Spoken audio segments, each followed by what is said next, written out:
Pelo menos 100 milhões de reais. Esse é o valor que Paulo Preto, ex-operador financeiro do PSDB, guardava em 2 imóveis aqui em São Paulo. Ele foi preso hoje durante mais uma etapa da Operação Lava Jato, que teve origem em Curitiba, no Paraná. As investigações são baseadas em informações e documentos colhidos no sistema de propinas da Odebrecht. A fase de número 60 da Lava Jato também tem como base a delação premiada do empresário Adir Assad. Paulo Preto foi preso por agentes da PF. Segundo a investigação, o ex-diretor da Dersa, a estatal que administra as estradas paulistas, disponibilizava valores em espécie ao setor que comandava o pagamento de propinas dentro da Odebrecht. As transações investigadas superam 130 milhões de reais, que são o saldo de contas controladas por Paulo Preto na Suíça. Dinheiro que, de acordo com os agentes, era repassado pela Odebrecht por meio de offshores no exterior. Os investigadores descobriram que Paulo Preto guardava uma fortuna de pelo menos 100 milhões de reais. É a maior quantidade de dinheiro já revelada pela Lava Jato e atribuída a uma só pessoa. Adir Assad revelou que Paulo Preto possuía cerca de 100 ou 110 milhões de reais no Brasil em espécie, em notas. Então, imaginem todos aqui o volume desse dinheiro, é muito volume. E esse dinheiro ele estava condicionado em 2 endereços. Estava condicionado no endereço numa residência em São Paulo e também num apartamento que, segundo revelado por Adir Assad, era o local onde Paulo Preto tinha um bunker para guardar as propinas. Não nos remete aqui o bunker conhecido como bunker de Gedel, da família Gedel, que foi alvo de uma fotografia e escandalizou a população brasileira muito recentemente. Mas aqui, se nós formos levar em consideração, talvez o bunker de Paulo Preto tivesse o dobro do dinheiro do bunker de Gedel. O bunker do ex-ministro Gedel Vieira Lima foi descoberto em setembro de 2017. O dinheiro, cerca de 51 milhões de reais, estava em malas e caixas num apartamento de Salvador. E, de acordo com a investigação, Paulo Preto mantinha um hábito peculiar para que as notas não estragassem. O escárnio era tão grande que Adir Assad revelou que não conseguiu buscar todos os valores por si. Então mandou emissários buscarem dinheiro nesse endereço de Paulo Preto. E esses emissários falaram, olha, às vezes a gente ia buscar o dinheiro nesse apartamento, tinha um quarto só para guardar notas de dinheiro. Só que como era um quarto úmido, algumas vezes a gente via Paulo Preto colocando as notas de reais para tomar sol, porque senão elas emboloravam. Isso foi revelado por auxiliares do Adir Assad.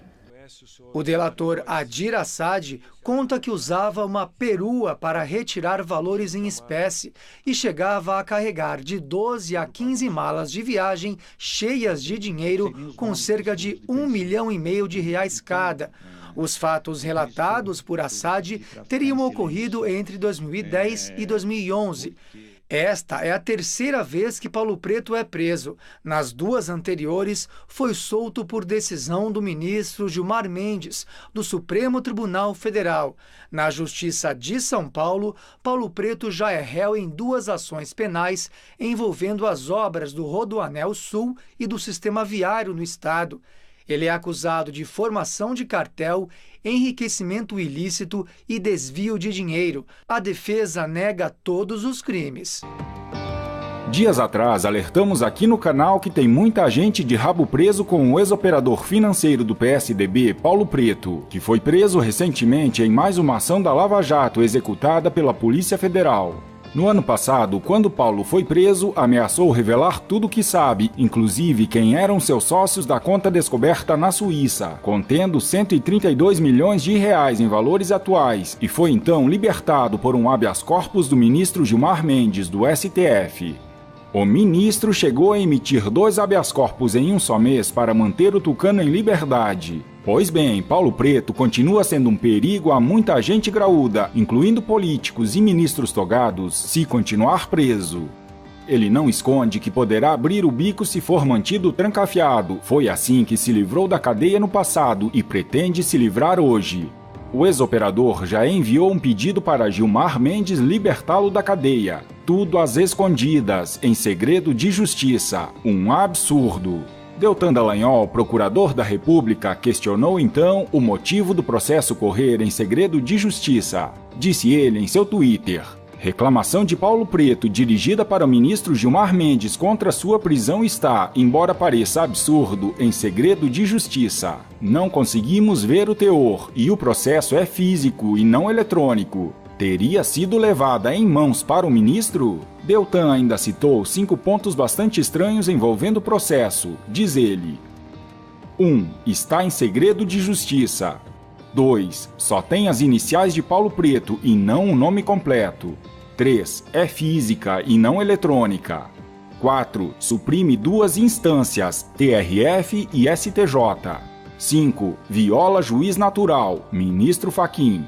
A sociedade brasileira não aguenta mais essas manobras capciosas e acompanha atentamente o desenrolar de mais esse episódio que joga na lama a justiça brasileira.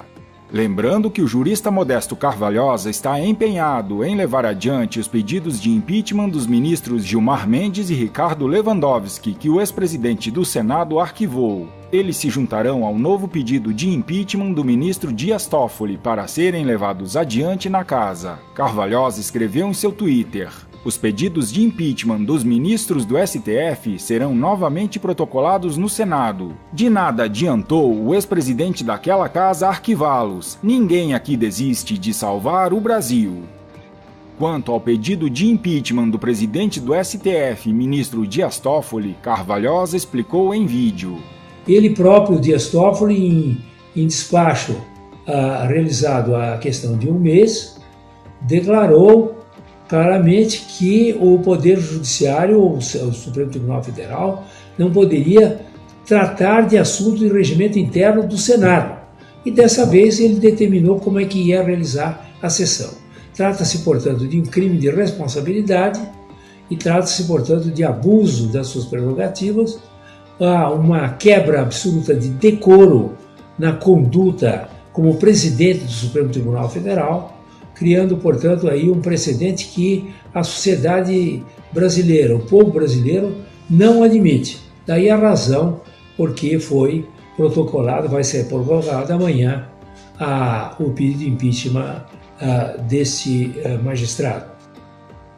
Carvalhosa complementou: não é hora para descanso. Enquanto o Brasil não estiver novamente nos trilhos, avançando, ninguém descansa.